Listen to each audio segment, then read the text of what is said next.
Hey YouTube, DDR guy 300 here again. I wanted to do, or start rather, this video series that I had been talking about before for the handful of people who are actually still listening to my videos. And the series I wanted to start was a series talking about why Reddit hates Rudy and the reasoning behind it. And this'll be, one of several parts. And I tried to, take some notes for myself to have some direction with it, but I'm also kind of winging a lot of it. But anyway, the first part and the first reason that I want to talk about as to why Reddit hates Rudy is because of this right here, his Patreon. Now, a lot of YouTubers, basically just YouTubers, or a lot of people in general have Patreon for some reason or another. And, what's the big deal there, right? With normal, even the big YouTubers, they're basically their Patreons are to help them make a living. And even the bigger ones, once you get like super big, yeah, you're kind of making the buku bucks, so it's like it's easy to hate them there, but it's also taken them a lot of work to get there. And even the tiers before, sub 1 million subscribers, somewhere between, let's say 100, 200,000 and a million, you're it's helping pay bills, and maybe once you break a million, depending on how you work, or depending on your living situation and your cost of living in whatever area you live in, maybe that's then helping you pay your bills and it's covering your cost of living, and it's basically that's what you do for a living is then YouTube. So, what makes Rudy so different? Um, well, Rudy just recently hit 200,000, so it's not an issue of, oh, he's just paying bills, because he's got this Patreon right here. And normally, most YouTubers will ask, the standard is like $5 a month if you want to support me and, help me to get more content out to you, which is what they do. Your support helps them. They'll convert, that money into, if it's not going toward their cost of living and bills and food and whatnot, then it's going to, you know, generating better content, having more time put into the content they create, into their supplies, potentially a studio, which could just start out as a corner of their house, and like I said, the equipment they'd buy, and just the amount of what's the word, content they would put out, as well as the quality. It all goes back into that. Um, Rudy's, real quick point. Rudy's really hasn't changed. His quality's pretty much the same. He's recently, within the last few months, start putting out videos that are just like 10 minutes long all the time on the dot, sometimes 10:01. Um, but anyways, all that aside, why does this Patreon differ from the other ones? Well, it's very simple. This is a Patreon that does not act as other Patreons, because what his Patreon is basically doing is saying, okay, if you support more than $5, which if you see here sold out, the minimum $10 to get that um, wholesale kind of magic boxes price. Granted, there's a limit depending on what tier you're at, but to get this insanely cheap magic, to get basically wholesale magic, if you were a store, if you were a local game store or something, where you're getting it from the distributor. If prices, Patreons who give that price get boxes on that amount. And this is a big reason as to why Reddit hates Rudy, because here's what's happening. Number one, okay. Number one,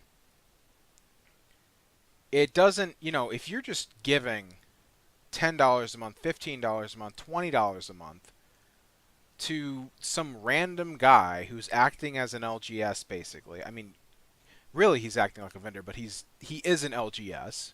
Um, but as someone who's acting like a distributor, not a vendor. If I've been saying vendor, sorry about that. Someone who's acting as a distributor for a monthly cost of $10 to $20 for you to be able to get distributor prices of boxes, like that is honestly mind blowing. Even when I'm trying to sit here and trying to describe this, because in order to be a vendor, in order to be a local game store, let's say, what is it that you need? You have to have some kind of account, and you need to have a lot of infrastructure and cost basis in place to basically run a local game store that is then allowed to order from distributors. You understand what I'm saying? And so, big deal. It's Rudy. Why do we care? He has a game store of his own. Well, here's why we care, or Reddit, or however you want to put it. Here's why people care. It's because of this Patreon that this guy has almost zero overhead. I think at one point he said his average patron was like $15, which you do the math here with this many patrons, which continues to grow. Let's just refresh just to see.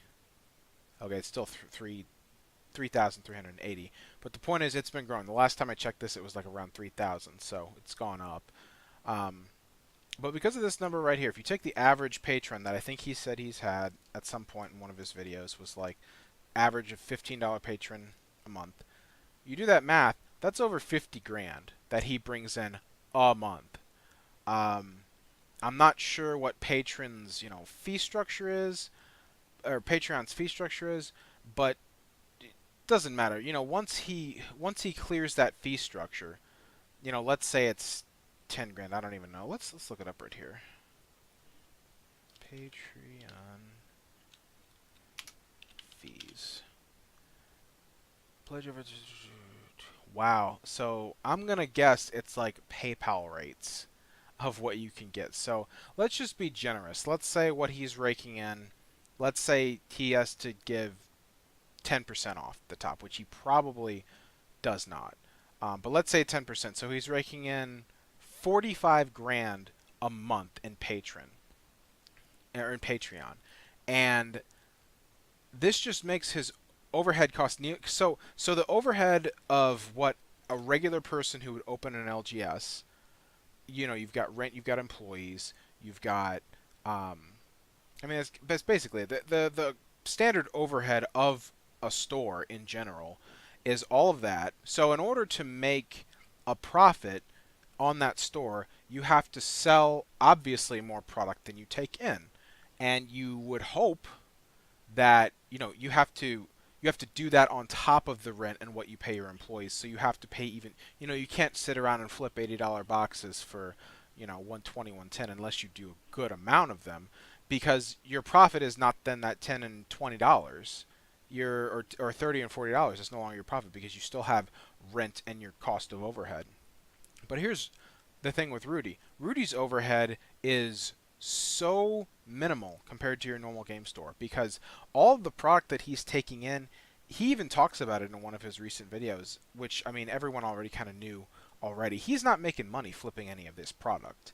He is just, almost a one-for-one ratio, buying for, I mean, he's actually losing money to some extent, but it's not a whole lot. But he's not making profit because he's flipping everything he turns in, he's flipping everything he buys into to his patrons. Why? Because one, it's an insanely low price, which damages the local game store, which I'll get to in a second, and also people will just buy into it because it's so low. And I lost my train of thought there, but at any rate, his cost basis is really nothing, because everything he's taking in, he's flipping, not for profit, but it's not for a loss really. You can basically say it's just zeroed out. So he doesn't have this inventory problem, and if he does, it's stuff he can just sit on and let the speculators market take hold over time, and it will eventually, be worth enough to where he can kind of justify selling it. Okay. And so the rest of his cost is, let's say his employees, let's say whoever it is that works at his store. You can probably count on both hands how many people work at his store. All right.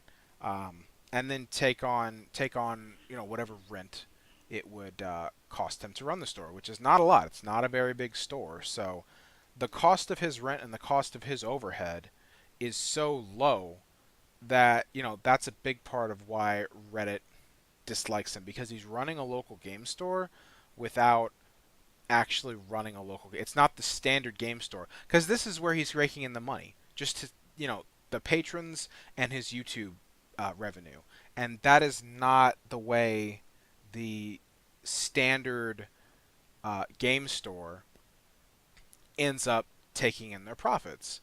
And people find that to be a very unfair advantage that he has, and it's kind of the truth.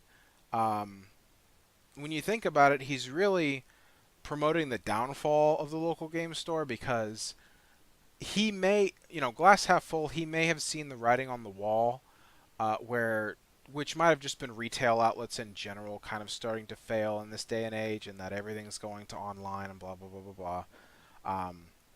And so he just kind of decided to take his own personal path in a different direction from the local game store, and that's probably why he started this. He kind of saw the opportunity for growth if he just flipped, um, what's the word I'm looking for? If he flipped the distributor products basically at cost to whoever was paying some kind of monthly fee to him. He probably saw the long growth potential in that rather than running some store or maximizing some kind of store's, um, what's the word?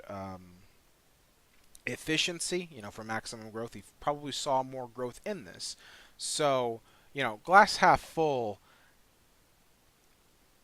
the local game store was probably already headed this direction, and that he's just expediting that happening, as well as, kind of, I guess, doing, if you want to look at it this way, like kind of a personal service to make it so that people will no longer want to open a local game store because they see the losses in it. So it's like, yeah, it's not even worth the risk.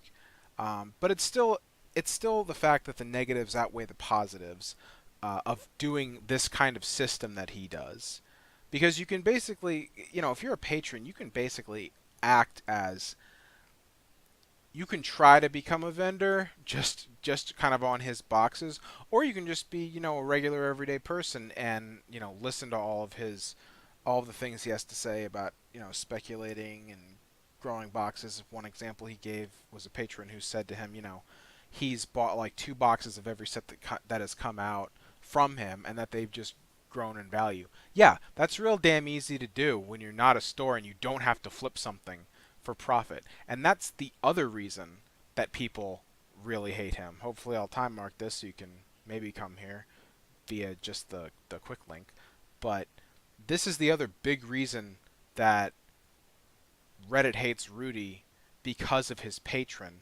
It's this idea that once he's covered, his whatever PayPal fees, whatever patron fees, whatever overhead to his tiny little store, and whatever employees, and whatever his cost of living is, I'm gonna bet he clears, I would say minimum, still a good 20 grand a month. Minimum. We'll say 25 grand a month. That's 300 grand a year that it's free money that he's just pumping into. You can't even say he's pumping it into the new product, because the money that he puts in the new product, he just gets the product, flips it to his patrons, has a very low cost basis, and might lose like a tiny bit. But it's not, he's not taking on inventory that he has to worry about flipping. And that's the point, that's the problem with his kind of behaviors and what he's doing. Because with his reserve list buys, and people selling him collections, and him not getting rid of any of his reserve list stuff, like, ever. That's why he's doing it, because he can afford to. If he's just getting free money every month and is still able to live and run his store and, create his little diversity investment profile to where he just has to continue doing the thing he's doing until he decides to retire, which is apparently in a couple of years, which I guess he theoretically could. Everything else is free money. That's not money that he has to worry about making back by flipping anything, because he's constantly in the red. He's always in some kind of a profit area. And where does he put that money? He puts the money into stuff that he can just speculate on. And because he already has such a huge position in, say, Alpha Beta Unlimited Revised cards, he can just pump money into that normal people can't. And that's one of the reasons, and the point of this video is to why people hate him, because he can just pump free money into this speculative type market where he has a large amount of control over, because he's not selling any of it, because he doesn't have to. He doesn't have to. If you're a regular person, and you're buying, let's say you're buying boxes from him. Let's say you allocate, let's say 300 a month, or just $100 a month. Let's say $100 a month to, Rudy, and buying whatever sealed product. If you're able to just pour in like if you've budgeted $100 a month and you can afford that you can sit on. Okay, that you can afford to sit on for a long-term investment. Let's say you do that for a year. Let's say you've got $1,200 in long-term investments, and then 5 years later, let's say everything on average has doubled. Whoop-de-doo. In 5 years, you've made $1,200. That's nothing. That's literally nothing, and that's one of the things that people have a hard time taking into consideration, myself included, just how much time has to kind of accrue in order for the payoff to be big enough for whatever investment it is you've made. But that's one of the reasons people don't like Rudy, is because he can just take this free money that the amount of money in that example, that $100 a month that you can allocate. Think the same exact thing, except you're in Rudy's position, and now you have $25,000 a month minimum that you can just allocate to literally whatever you want. Okay, and what is he going to allocate it to?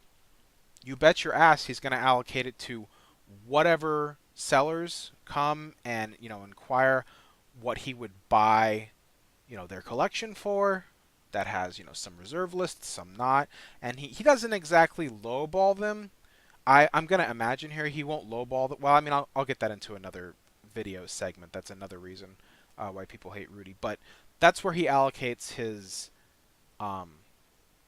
extra thousands and thousands of dollars a month that he doesn't have to worry about flipping to cover his cost basis. And I think that's the end of the takeaway from this video. Is as someone who has an astronomically low cost basis that is kind of the holy grail for any kind of retail outlet. The average successful retail kind of profit margin is like 10%, and then people are starting to see that the margins are so much huger online, and you're seeing like 30% returns, which are huge. People are going that way. Put yourself in Rudy's shoes, which I'm sure are like 50% returns once you've cleared rent, cost of living, overhead, salary, whatnot. Once all that's taken care of, and he's still raking in, let's say, at least 50%, and injecting that into a market that he can just kind of amass and hoard and control because he's not letting any of it go.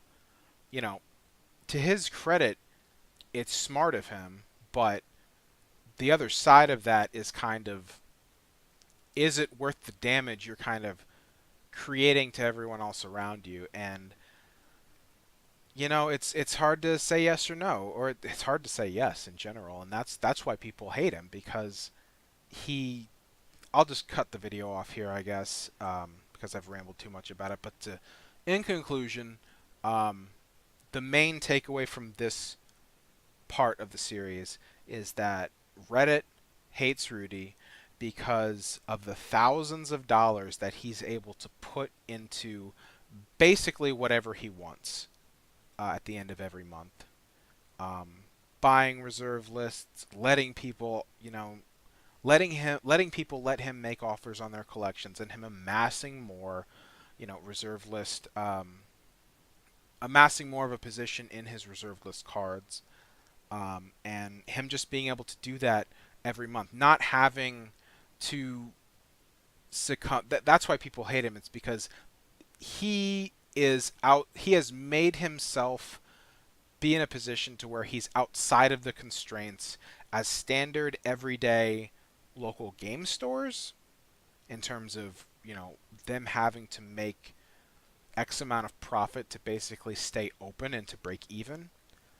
And he's outside of the rules of normal everyday people like you and me, who, if they want to go in on something, if you're a normal everyday person like me, and you have maybe $100 or $200 or $300 even a month to just spend on something like this, and even if you spend 100% of that on stuff where you're speculating it's going to go up in value, the amount of growth that you'd make from that over the amount of time it would take for that growth to kind of accumulate, you still kind of, when you look at it long term, you kind of question, well, was it really worth it? Is it really worth tying up your money for that long to make that kind of a profit? And for some people it is. But, on the other hand, it's like, could it have been put somewhere else. But that's beside the point. What I was trying to say was, he's outside of the rules of the regular local game store and what needs to be made in terms of profit to stay open, basically. And he's outside of the rules of regular people like you and me, where the amount of money, I guess this was the point that I was trying to get to, where the amount of money most of the time is pretty limited in terms of what you'll be able to grow with it. 300 a month versus 25,000 a month. You're looking at over, I don't know the multiple, but it's a lot. It's a lot more. 750 times more than that? That sounds about right. And what you can kind of influence with that money. Because it's not like we're a bunch of different people who can influence the market in different ways that has their own kind of minimal growth effects in certain sectors. And that it all kind of evens out as a little bit of growth over time. It's much different for him where he can just inject thousands of dollars in whatever sector he wants to and then maintain control of that and then work toward that end goal, whatever that is, in a couple of years, to try and flip it for the most amount of money he can. And that's it for this video. That's all I really wanted to get out. Of course, there are more tangents that could have gone on there, but I wanted to try and stay on topic as much as I could. So, yeah, I hope, for the handful of you that are actually listening to this, I hope you enjoyed the discussion. Hope I didn't repeat myself too much. If you want to like the video, that'd be good. Also subscribe if you haven't. I'm gonna make more videos on this series. As far as when they're gonna go up, who the hell knows? But stick around for the discussion. And that's all I got for now. DDR guy out.